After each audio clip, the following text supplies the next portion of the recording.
नमस्कार, आप देख रहे हैं 4 PM और मैं हूं आपके साथ में शोभित पाठक। यूपी की कानून व्यवस्था पर इस वक्त चर्चाएं होती हुई नजर आ रही हैं क्योंकि यही कानून व्यवस्था है जिसको लेकर योगी सरकार तमाम कसीदे पढ़ती हुई चली आ रही है। लेकिन उत्तर प्रदेश में बीते दिनों कुछ इस तरीके की घटनाएं निकलकर सामने आई हैं जिनसे एक बार फिर तमाम सवाल खड़े हो गए हैं। सीतापुर में पत्रकार की सरेराह गोली मारकर हत्या कर दी जाती है।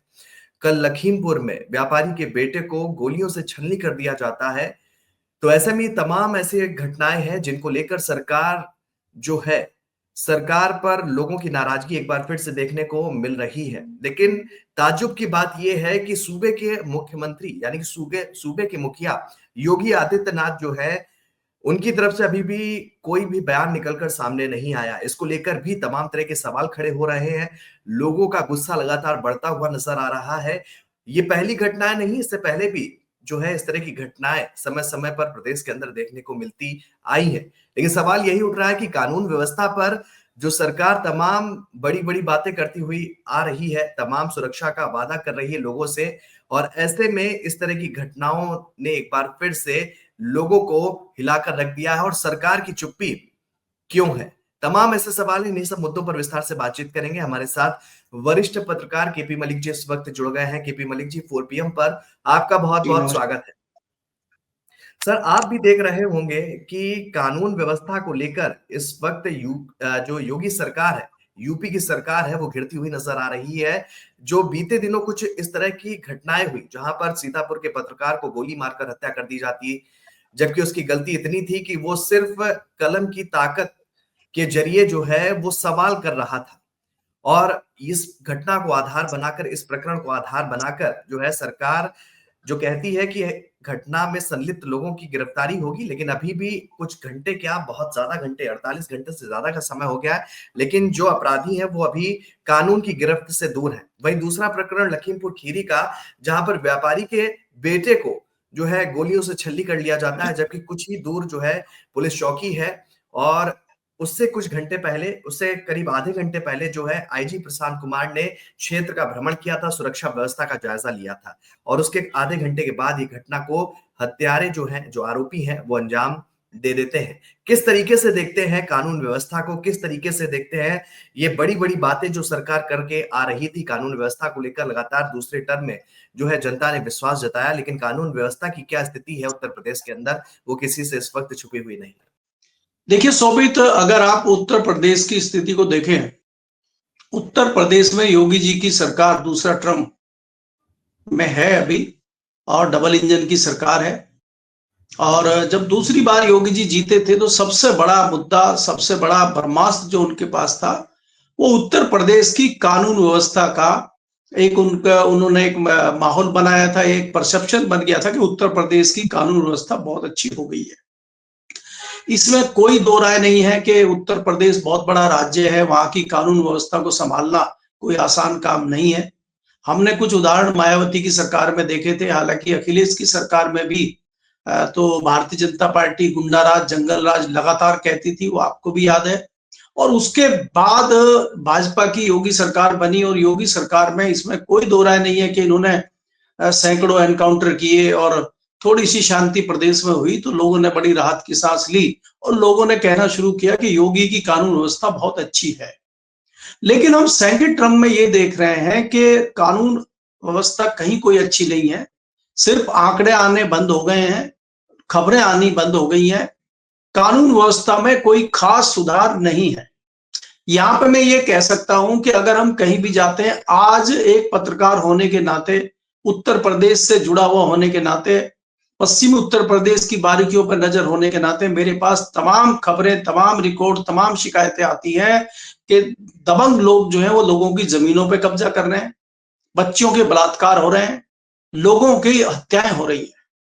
इसको अगर मैं एक एंगल में देखूं तो ये सबसे बड़ा कारण बेरोजगारी का है कि आप क्या करते हैं। जैसे कि आप लखीमपुर की घटना को अगर बारीकी से देखेंगे तो आजकल आप नए बच्चों को स्कूटी पे 10-20 हजार 50 हजार दीजिए और उनको कह दीजिए कि इसको गोली मारनी है, इसको ये करना। अभी एक घटना हुई है 2 दिन पहले ही, इसी प्रकार से 2 बच्चे स्कूटी पे आए और उन्होंने जो है एक बड़े नेता को प्रणाम किया, उनके पैर छुए और जहर का इंजेक्शन उनको घोंप दिया और बिल्कुल। उनकी डेथ हो गई। तो मैं ये कहना चाह रहा हूं कि ये बच्चे कहां से आते हैं, ये किसके इशारों पे कर रहे हैं, ये कौन कर रहे हैं। तो उस तरीके से आज अपराध चल रहा है और उसको देख के ये होता है कि बड़े बड़े जो क्रिमिनल थे, जिनसे जो है लोग थर्राते थे, लोग डरते थे, चाहे वो अतीक अहमद हो चाहे दूसरे हों, उनको साधारण दो बच्चों ने आके गोली मार दी और आज तक उनका कुछ पता ही नहीं चला क्या हुआ। तो इससे कहीं ना कहीं नए लड़कों का हौसले बुलंद हो रहे हैं और वो इस व्यवस्था में अंदर आगे बढ़ रहे हैं। पीछे से बढ़ाने वाले कौन है? जाहिर सी बात है, पीछे से बढ़ाने वाले हैं भूमाफिया, दूसरे जिनके धंधे नंबर 2 के चल रहे हैं, वो पैसे के बल पे इस तरह की चीजें कराते हैं और पर्दे के पीछे से वो बैठ के काम करते हैं, तो वो फ्रंट पे कहीं आते नहीं है, उनको कोई नुकसान होता नहीं है। उत्तर प्रदेश में हमें देखना होगा कि योगी जी जिस प्रकार से शासन कर रहे हैं, माना ये जा रहा है कि उत्तर प्रदेश की सरकार योगी नहीं, प्रशासन चला रहा है, नौकरशाह चला रहे हैं और नौकरशाह जो है अपना लूट मचाए हुए हैं और योगी जी जानबूझ कर अनजान बने हुए हैं। दूसरा एक बड़ा कारण इसका यह भी है कि जब दिल्ली की दखलंदाजी है, उत्तर प्रदेश और दिल्ली की दखलंदाजी होने के नाते कुछ अफसर दिल्ली के संपर्क में हैं, कुछ यूपी के संपर्क में हैं, दो खेमे बने हुए हैं और उसका फायदा तमाम जो भ्रष्टाचारी अफसर हैं वो फायदा उठा रहे हैं उसका। तो उत्तर प्रदेश की जो कानून व्यवस्था की हम कस्में खाते थे, भारतीय जनता पार्टी उस पर जो है इतराती थी कि उत्तर प्रदेश की कानून व्यवस्था बहुत अच्छी हो गई है और हम दोबारा चुनाव जीत के आए। यही कानून व्यवस्था आत्मघाती सिद्ध होने जा रही है योगी जी के लिए, क्योंकि ये मामला यह रुकने वाला नहीं है। जैसा कि मैंने कहा कि उत्तर प्रदेश में आज सबसे बड़ा आतंक भूमाफियाओं का और उनका जो जमीन को कब्जे कर रहे हैं लोगों के, और दूसरा जो बच्चों के बलात्कार हो रहे हैं और एक खतरा इस तरह का बन गया है कि कानून व्यवस्था कुछ हो नहीं रही, पुलिस एफआईआर कर नहीं रही है। दूसरा, जिस प्रकार से किसान आत्महत्या कर रहे हैं और उल्टा उन्हीं के परिवार को पुलिस परेशान कर रही है, तो कहीं ना कहीं एक नेगेटिव छवि योगी जी की लोगों में जा रही है और इस छवि का नुकसान योगी जी को अगर होता है तो भारतीय जनता पार्टी को नुकसान होगा। 2027 में विधानसभा चुनाव है, तो योगी जी क्या इतने दिनों में इस सारी छवि को, इस कानून व्यवस्था को अगर दुरुस्त नहीं कर पाते हैं तो आने वाला समय योगी जी के लिए खतरे का समय होगा, मुझे ऐसा लगता है। जी। अच्छा सर, इतनी बड़ी-बड़ी घटनाएँ हो रही हैं, तमाम चीज़ों पर अब तो आप बयानबाज़ी कर रहे हैं। तमाम चीज़ों को आप जनता के सामने भी लेकर आ रहे हैं कि ठीक है, सरकार कहाँ-कहाँ मजबूत है, क्या-क्या जो है लोगों के बेहतरी के लिए काम उठाए जा रहे हैं। लेकिन ये तो बड़ी घटनाओं का मैं बार-बार ज़िक्र कर रहा हूँ क्योंकि इस पर अभी तक कोई भी बयान बीजेपी की तरफ से नहीं आया। यहाँ तक कि मुख्यमंत्री योगी आदित्यनाथ भी पूरे प्रकरण पर जो है चुप्पी साधे हुए हैं, जबकि एक पत्रकार की मौत हुई है, एक व्यापारी के बेटे की जो है दर्दनाक मौत हुई है, हत्या की गई है सरेराह। तो चुप्पी क्या कुछ कहलाती है? चुप चुप क्यों है? देखिए शोभित, मैंने आपको जैसा कि पहले ही कहा है कि सरकार ने आंकड़े देने बंद कर दिए हैं, चीजों को रिकॉर्ड में रखना बंद कर दिया है। अगर योगी आदित्यनाथ जी का बयान आता है या किसी मंत्री का बयान आता है तो इसका मतलब ये बात रिकॉर्ड में चली गई है। अगर आप कुछ बोलेंगे ही नहीं, अगर आप कुछ कहेंगे ही नहीं, तो वो चीज रिकॉर्ड में नहीं आएगी। ये तो छोटा मामला है, एक व्यक्ति की हत्या है। आपने देखा था कि कई दर्जन मौतें हुई थी प्रयागराज में, और योगी जी की तरफ से और बाकी लोगों की तरफ से यह आया था कि अफवाह है, र्यूमर है, कुछ नहीं है। और जब प्रधानमंत्री ने श्रद्धांजलि दी 30 लोगों को, तब इनकी आंखें खुली। तो जब तक कहीं से कोई चीज ना हो जाए तब तक उसको दबाते रहिए और उसको पब्लिक में आने से कोशिश करिए कि वो पब्लिक के डोमेन में ना आ पाए चीज। वो कोशिश नौकरशाहों की रहती है। और देखिए, मुझे लगता है कि ऐसी चौकड़ी ने आदित्य योगीनाथ जी को घेर लिया है कि जो इनका नुकसान करेगी, इनको रसातल में ले जाएगी। कुछ चंद नौकरशाह हैं जो इनको घेरे हुए हैं और इनको दलदल में और रसातल में ले जाने का काम कर रहे हैं। आपको देखना होगा, 2 दिन दिल्ली में योगी जी थे और योगी जी ने एकाएक बयान दे दिया कि भाई मैं तो गोरखपुर जाना चाहता हूं, मैं तो मठ में वापस जाना चाहता हूं। तो क्या इसको क्या माना जाए?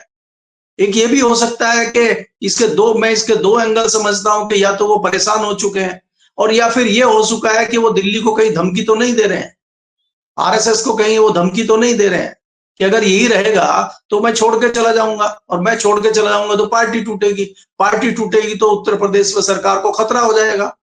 तो कहीं ना कहीं ये चीजें योगी जी महसूस कर रहे हैं, लेकिन वो बाहर क्यों नहीं आ रही है, वो धरातल पे क्यों नहीं दिख रही है, ये कारण ये है कि जो नौकरशाह सरकार चला रहे हैं, कहीं ना कहीं इसके पीछे वो है, और वो आंकड़ों को बाहर आने ही नहीं देना चाहते। अब लखीमपुर की घटना का आप जिक्र कर रहे हैं, जिस प्रकार से लखीमपुर की घटना हुई है, वहां पे जी, उत्तर प्रदेश के जो सबसे बड़े अधिकारी हैं पुलिस के, वो वहां गश्त कर रहे हैं, और उनके गश्त के दौरान जो एक हत्या हो जाती है और उनको जी, पता ही नहीं लगता है। थाने से चंद दूरी पे वहां उनको एक व्यापारी के बच्चे की हत्या हो जाती है और वहां कुछ है ही नहीं, और उस पर डीजीपी का बयान ही नहीं आता, एसपी कुछ बोल ही नहीं रहा है, सरकार कुछ बोल ही नहीं। तो ये क्या मजेदार बात है? लखनऊ की नाक के नीचे सीतापुर में एक पत्रकार की हत्या होती है और इतने दिन बीत गए हैं, आज तक आपने उस पर कोई खुलासा नहीं करा, आपने कुछ लोगों को नहीं पकड़ा, आप सच्चाई तक नहीं पहुंच पाए। तो कहां है आपकी कानून व्यवस्था, कहां है आपकी पुलिस व्यवस्था? क्या कर रहे हैं मंत्री जी, क्या कर रहे हैं योगी जी? तो क्या यही वो कानून व्यवस्था थी जिसका ढोल हम पीट रहे थे इतने दिनों से, और ये सच्चाई जी, खुल रही है? अगर पत्रकार की हत्या की जा सकती है, तो किसी साधारण व्यक्ति की कितनी हत्याएं हो रही होंगी, कितने जुल्म लोगों पे हो रहे होंगे, इसका आकलन आपको करना होगा। ये समझना होगा। अगर पत्रकार जो एक बड़ा आदमी होता है, उसकी खबरें छपती हैं, वो खबरों में रहता है, वो खबरें देता है, लेता है, वो उसका 10 जगह संपर्क रहता है, अगर ऐसे रसूखदार व्यक्ति की हत्या आप कर देते हैं, तो साधारण किसान और साधारण व्यक्ति कितनी हत्याएं हो रही होंगी, कितनी जमीनों की छीना झपटी चल रही होगी, तो ये आंकड़े कौन पेश करेगा? तो ये सोचने का विषय है उत्तर प्रदेश में। जी। बिल्कुल। प्रशासनिक कार्यशैली की जब हम बात करते हैं तो तमाम ऐसे लोगों से भी मुलाकात होती है जहाँ पर वो समस्याओं से ग्रसित है। लोगों का कहना है कि एक तरफ तो ठीक है, समाधान दिवस बना दिया, अधिकारी बैठ रहा है, समाधान कर रहा है, लेकिन समस्याएं जस की तस है। प्रशासनिक अधिकारी जो है वो इतनी कह रहे हैं हीला हवाली कर रहे हैं, इतना ज्यादा जो लापरवाही कर रहे हैं कि लोग लोग अब उनकी कार्यशैली से लगातार परेशान होते हुए नजर आ रहे हैं। और समस्या यहाँ पर भी, जैसा कि आपने भी जिक्र किया कि समस्या यहाँ पर भी जो है लोगों के सामने है कि अगर प्रशासनिक अधिकारी ही काम नहीं करना चाह रहा है और जो कह सकते हैं कि जो नेता वर्ग के लोग हैं उनसे जब शिकायत करते हैं तो नेताओं की चल नहीं रही है, जो विधायक है उनकी सुनी नहीं जा रही, सांसद कुछ कह नहीं पा रहा है। तो ऐसे में लोगों की समस्याएं लगातार बढ़ती हुई जा रही हैं और आंकड़े जैसा कि आप भी कह रहे हैं, ऐसे तमाम आंकड़े हैं लोगों के पास भी है।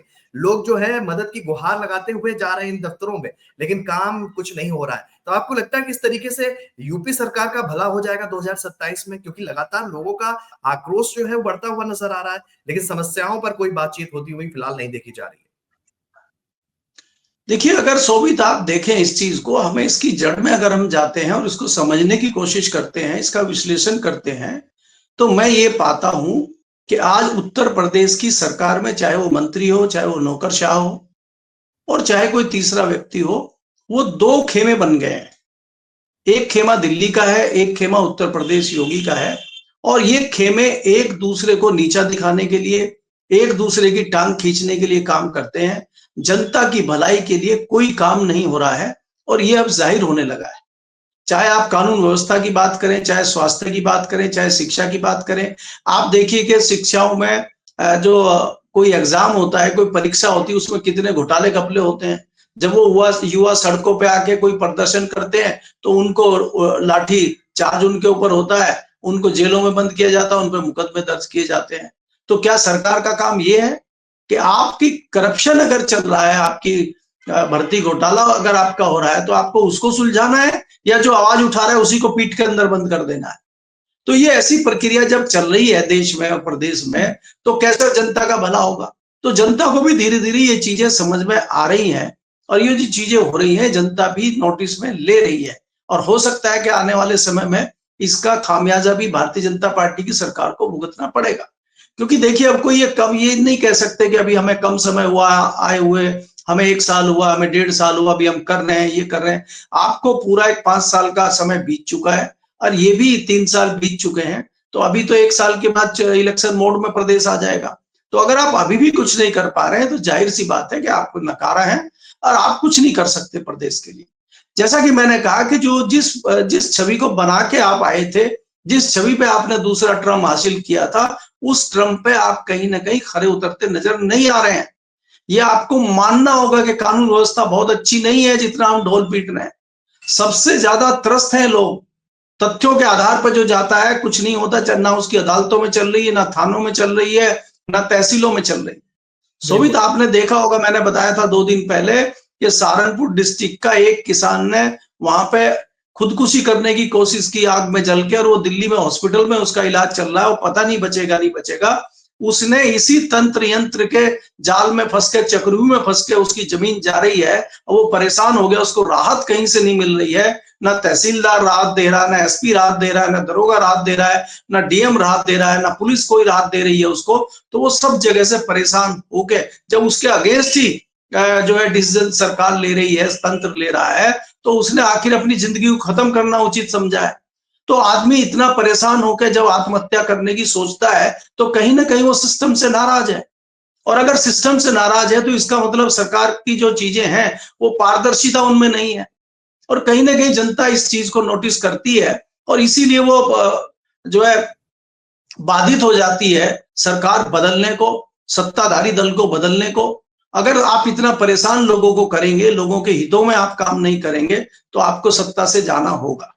अब मुझे लगता है, और मैं तो ये अंत में यही कहना चाहता हूं कि योगी जी अगर इस मामले में बहुत जल्दी संज्ञान नहीं लेते हैं, तो उनको सियासी बड़ा नुकसान होने जा रहा है।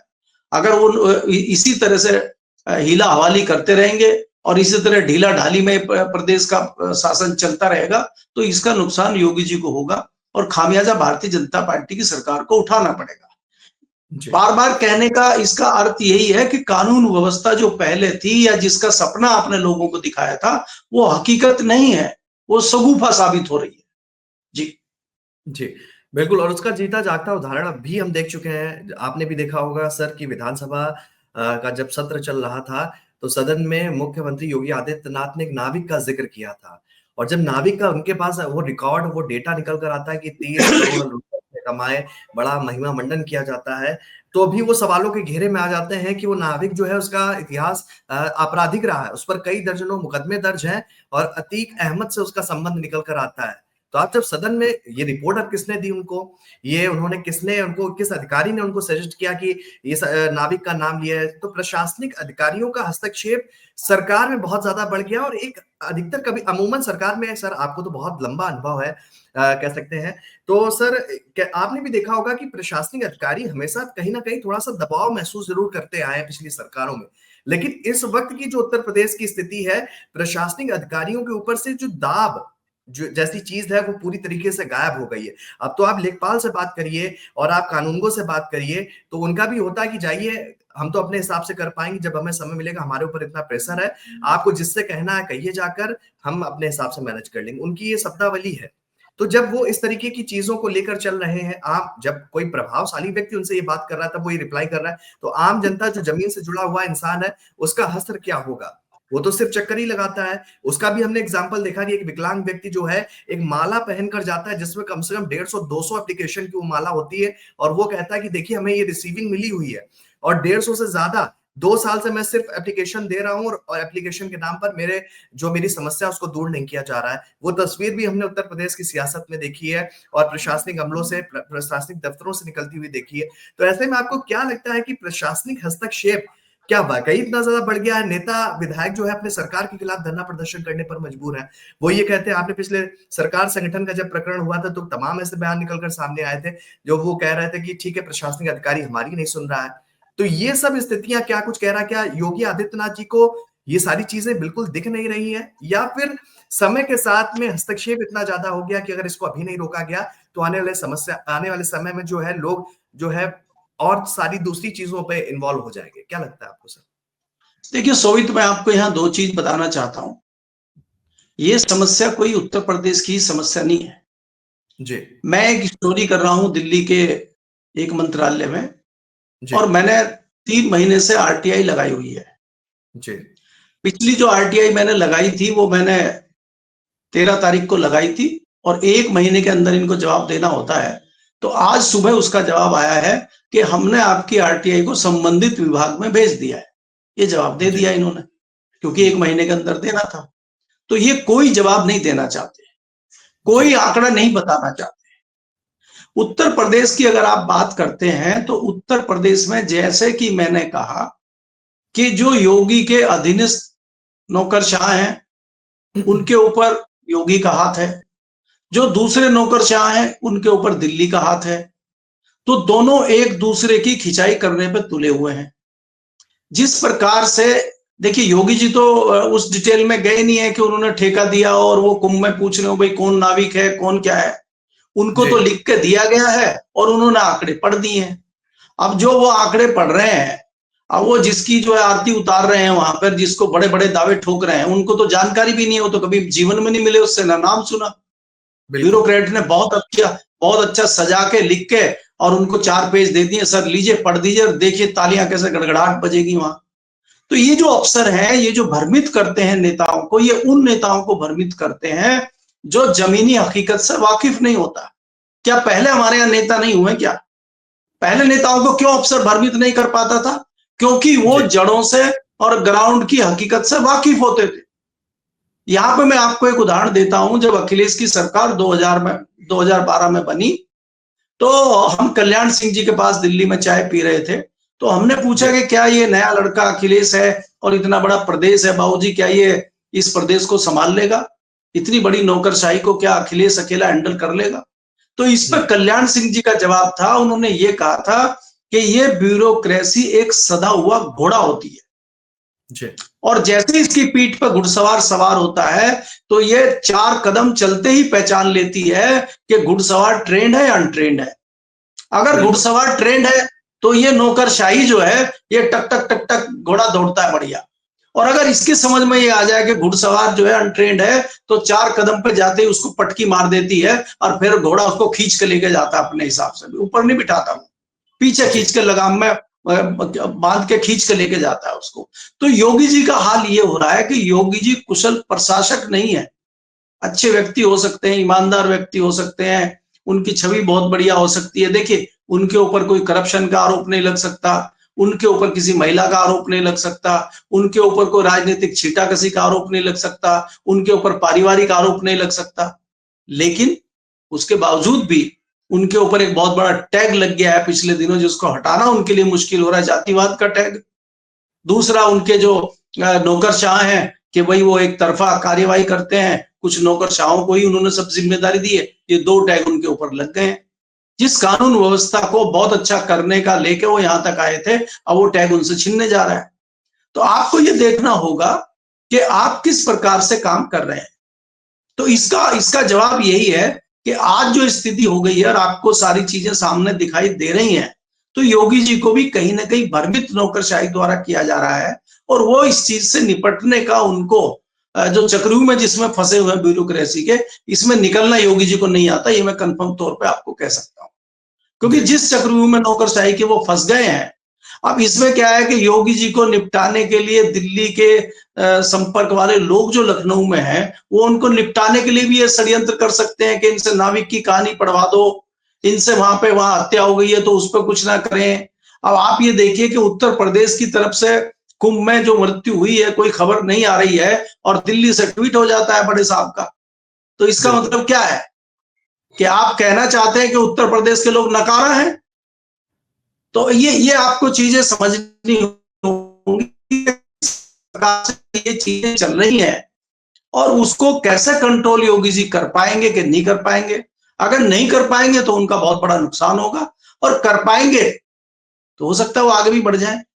क्योंकि आज भी अगर आप देखेंगे भारतीय जनता पार्टी की तमाम राज्यों में जो सरकारें हैं, उसमें से एक उत्तर प्रदेश की सरकार है जहां मुख्यमंत्री ने अपना भाला गाड़ा हुआ है।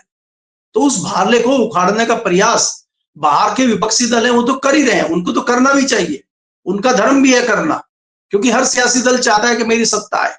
लेकिन ये भाला जो गड़ा हुआ है, इसके पीछे कुछ अंदर के ही लोग पड़े हुए हैं भाले को उखाड़ने के बिल्कुल। लिए, और वो और सर कितना सीओ कामयाब अनूप होते चौधरी। हैं। जी जी सर, माफ कीजिएगा बीच में रोक रहा हूं नहीं क्योंकि आप देखिए, इसी में सीओ सीओ अनूप चौधरी किसके इशारे पे काम कर रहे हैं? जी उनके बिल्कुल। अंदर कहां से इतनी सद्बुद्धि आ गई है? कहां से वो इतने जो है बहुत बड़े ज्ञाता हो गए हिंदू धर्म के? कहां से जी उनमें इतनी शक्ति आ रही है कि एसपी कुछ नहीं बोल पा रहा है, डीएम कुछ नहीं बोल पा रहा है, और वो जो है बहुत बड़े विद्वान विचारक बने हुए हैं? तो इस सब के पीछे एक षड्यंत्र है, और जिसके शिकार आने वाले समय में सीओ साहब भी होंगे, लेकिन उनको जी तब पता लगेगा जब खेला हो चुका होगा। जी तो इसलिए क्या है, वो दायरे से थोड़ा बाहर आ रहे हैं, अभी उनको समझ नहीं आ रहा है, उनको पीछे से थोड़ा सहलाया जा रहा है तो बड़े खुश हो रहे हैं, चौड़े होकर घूम रहे हैं। जब हम्म, फंस जाएंगे वो, तब पीछे घूम के देखे कोई नहीं मिलेगा उनके पीछे खड़ा हुआ, और फिर नपाई तुलाई उनकी अकेले की ही होगी। तो इसलिए वो सब चीजें जो है उत्तर प्रदेश में दो खेमे काम कर रहे हैं, और वो एक खेमे के टच में है, वो हीरो बनना चाहते हैं, तो हीरोगिरी उनकी निकल जाएगी थोड़े दिनों में। और वो निकलेगी, वो नौकरी जाके निकलेगी, वो दूसरे तरीके से निकलेगी, उससे उनको कितना फर्क पड़ेगा वो तो समय ही बताएगा। क्या पता कहीं ना कहीं उनको ये इशारा किया गया हो कि आप जो है क्रांति करिए और आपकी नौकरी जाएगी तो कोई बात नहीं, हम आपको सांसद बनाएंगे, हम आपको विधायक बनाएंगे, मंत्री बनाएंगे, और हम तो बनाते हैं मंत्री, हमारे पास तमाम उदाहरण है अधिकारियों को मंत्री, संतरी, विधायक और जो है राज्यपाल बनाने का, हमारा तो रिकॉर्ड भरा पड़ा है। तो काहे आप चिंता करें, बढ़िए आगे, तो ये भी हो सकता है।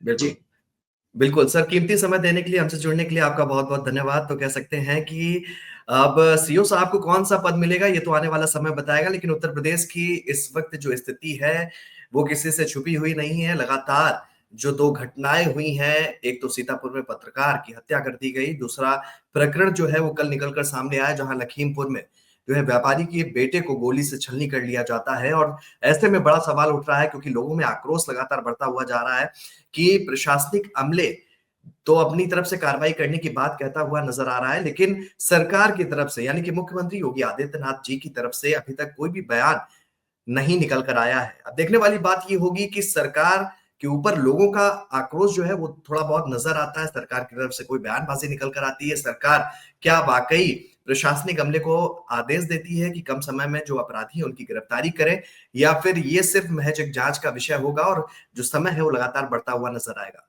फिलहाल मुझे दीजिए इजाजत। नमस्कार।